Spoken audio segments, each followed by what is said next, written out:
Dewan Perwakilan Rakyat atau DPR terus bermain-main dan mengombang-ambingkan rancangan undang-undang perampasan aset.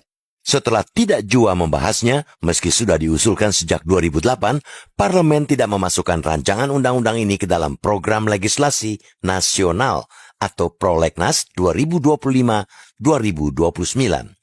Keputusan sementara dari Badan Legislasi atau Balik DPR itu seolah melawan janji pemberantasan korupsi yang berkali-kali digaungkan Presiden Prabowo Subianto.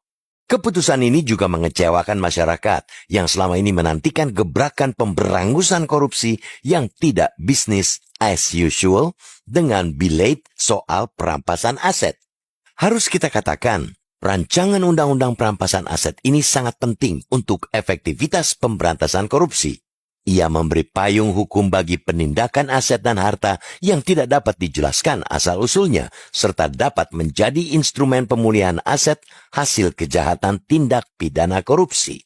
Karena itu, sesungguhnya pengesahan rancangan undang-undang perampasan aset sangatlah mendesak untuk meningkatkan efektivitas pemberantasan korupsi, memperkuat sistem hukum, dan memulihkan kerugian negara sekaligus mematuhi standar internasional.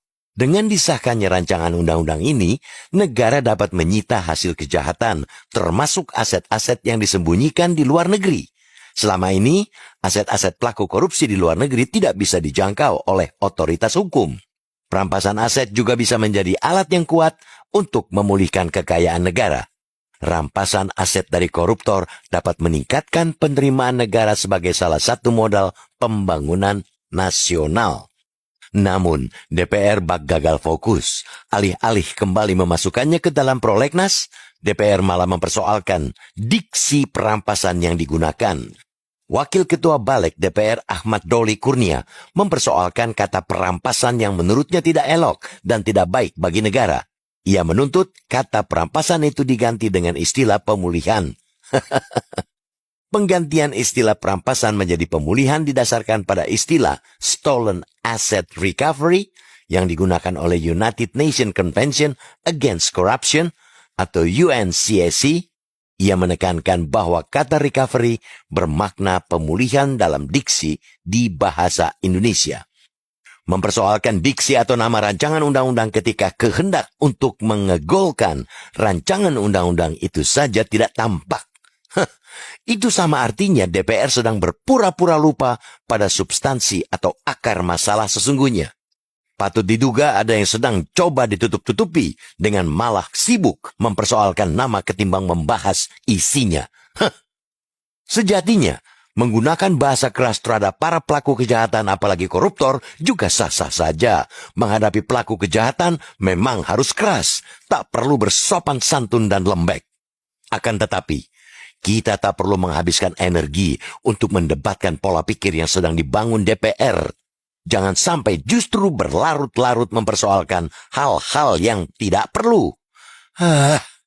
Silakan saja jika memang parlemen ingin membuang kata perampasan dan menggantinya dengan kata pemulihan dalam rancangan undang-undang tersebut. Itu bukan hal yang substantif. Ibarat kucing, tidak masalah dia warna hitam atau putih. Yang penting bisa nangkap tikus. Gitu aja kok repot. Begitu pula dengan perkara korupsi ini, apapun namanya nanti, yang terpenting bagi publik ialah bahwa rancangan undang-undang tersebut harus segera dibahas dan disahkan untuk memberikan efek jera bagi koruptor.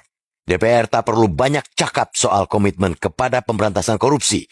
Tunjukkan saja komitmen itu dimulai dari rancangan undang-undang ini. Masukkan rancangan undang-undang perampasan aset kembali ke prolegnas.